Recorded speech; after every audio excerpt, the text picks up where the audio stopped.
नमस्कार, आप देख रहे हैं एनएमएफ न्यूज। आपके साथ मैं हूं नमता चौधरी। उत्तर प्रदेश के गाजियाबाद की लोनी विधानसभा सीट से विधायक नंदकिशोर गुर्जर लगातार योगी आदित्यनाथ की सरकार के लिए सिरदर्द बने हुए हैं।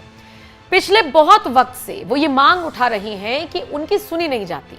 वो बार बार यूपी पुलिस पर आरोप लगाते हैं कि जी उनकी बात ही नहीं सुनी जाती। वो कुछ कहते हैं, उनकी बात को काटकर पुलिस अधिकारी निकल जाते हैं। हालात अब ऐसे हो गए हैं कि धमकियां तक दी जाने लगी हैं एक दूसरे को। हालात ऐसे हो गए हैं कि बीजेपी के विधायक बीजेपी की ही सरकार में पुलिस से भिड़ते हुए नजर आ रहे हैं। कह रहे हैं कि गोलियां तुम्हारी होंगी, सीने हमारे होंगे। लेकिन ये नौबत पहुंची क्यों है?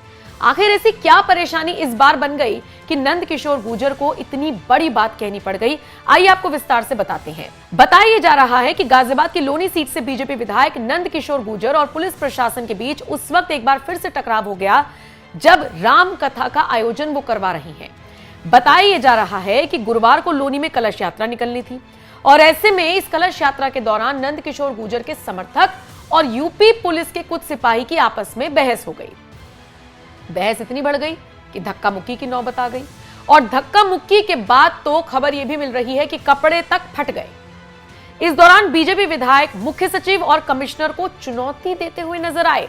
उन्होंने कहा कि राम कथा के बाद कोई भी जगह तय कर लेना, तेरी गोली होगी और हमारे सीने होंगे। बता दिया था कथा के बाद मैं चुनौती देना चाहता हूं कि दिल्ली पुलिस को चीफ सेक्रेटरी अगर तेरी माँ ने दूध पिलाया है कमिश्नर तेरी माँ ने दूध पिलाया है तो कथा के बाद गाजियाबाद कहीं भी तय कर लेना, तेरी गोलियां होंगी, हमारे सीने होंगे। यहां से लेकर के 28 तारीख के बाद समय चीफ सेक्रेटरी का होगा, समय चीफ सेक्रेटरी का होगा। माननीय योगी जी ने हमसे मना किया था, बोलना नहीं है, हम चुप थे। पुलिस अन्याय कर रही थी, मेरे कार्यकर्ता को कभी 11,000 रुपये देकर छोड़ा, मैं बोला नहीं। एक कार्यकर्ता को धोनी बोलो थाने के इंस्पेक्टर ने पैसे लेकर छोड़ा, मैं बोला नहीं। हमारी बहन सरिता चौधरी, उसको दरिंदों ने मारपीट की, मैंने आवाज उठाई, योगी जी ने कहा मैं बोला नहीं। कब तक चुप रहेंगे? नंदकिशोर गुर्जर का ये वीडियो भी सोशल मीडिया पर वायरल हो गया, जिसने एक बार फिर से इस बात को लेकर बखेड़ा खड़ा कर दिया कि क्या वाकई में बीजेपी विधायकों की सुनी नहीं जा रही। हालांकि अगर आप गौर फरमाएंगे तो ये वो योगी आदित्यनाथ हैं, ये वो योगी आदित्यनाथ की सरकार है जो अपने सिपाही अनुज चौधरी के समर्थन के लिए भी आगे आ जाती है। ये वो सरकार है जो प्रदेश की जनता के लिए कुछ भी कर गुजरने के लिए तैयार है। ये वो योगी आदित्यनाथ हैं जिनको प्रदेश की जनता ने एक बार तो चुना, लेकिन उसके बाद दोबारा और जबरदस्त तरीके से और प्यार से चुना। और इसके बाद जब अलग अलग तरीके से खबरें आती है ना कि तमाम विरोधी दल के नेता अलग अलग प्रपंच फैलाते हैं, फर्जी प्रोपेगेंडा फैलाते हैं कि जी योगी आदित्यनाथ को साइडलाइन किया जाएगा, उन सब को प्रदेश की जनता करारा जवाब देती हुई नजर आती है और कहती है कि 2027 में और ज्यादा सीटों के मार्जिन से उनको हम सिंहासन पर बैठाएंगे। तो योगी आदित्यनाथ हो गए या उनकी नीतियां हो गई जिनको फॉलो करती हुई यूपी पुलिस नजर आती है। लगता नहीं कि कहीं से कहीं तक कोई कमी है, लेकिन नंदकिशोर गुर्जर का बार बार आरोप लगाना, बार बार सवाल खड़े करना अब उनको भी सवालों के घेरे में खड़ा कर रहा है। मसलन उनके वीडियो पे कुछ लोग लिख रहे हैं कि बार बार आप ही का क्यों विवाद होता है, बार बार आप ही को क्यों दिक्कत होती है, बार बार आप ही की क्यों झड़प हो रही है। नंदकिशोर गुर्जर फिलहाल सवालों के घेरे में है, लेकिन इन सबके बीच आपको यह भी बताते चले कि पुलिस प्रशासन पर जमकर भड़कते हुए नजर आए हैं। मंच से UP police chief secretary commissioner को चुनौती देते हुए यह तक कह दिया कि कथा के बाद गाजियाबाद में कहीं भी तय कर लेना, तेरी गोली होंगी, हमारे सीने होंगे। 28 तारीख के बाद कहीं भी कोई जगह तय कर लेना।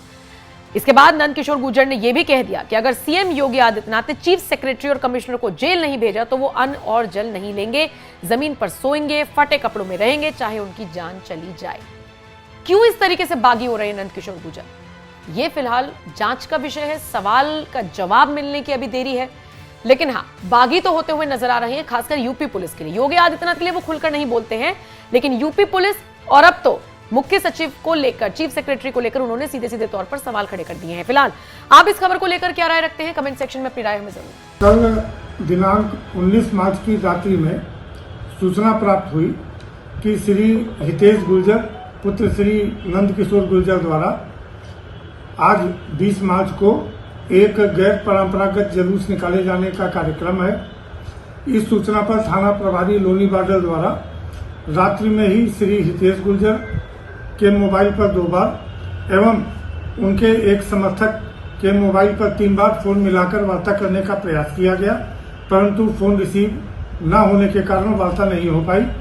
आज प्रातः सुबह 7:52 बजे थाना प्रभारी द्वारा श्री हितेश गुर्जर को एवं 7:56 एवं 8:20 पर उनके पिता श्री नंद किशोर गुर्जर जी से वार्ता करके तथा मेरे द्वारा भी प्रातः 8 बजे श्री नंद किशोर गुर्जर जी से वार्ता करके उक्त गैर परंपरागत जुलूस जिसके संबंध में न तो अनुमति प्राप्त की गई है न तो अनुमति प्राप्त करने का आवेदन किया गया है, अतः उक्त जुलूस को निकालने से मना किया गया।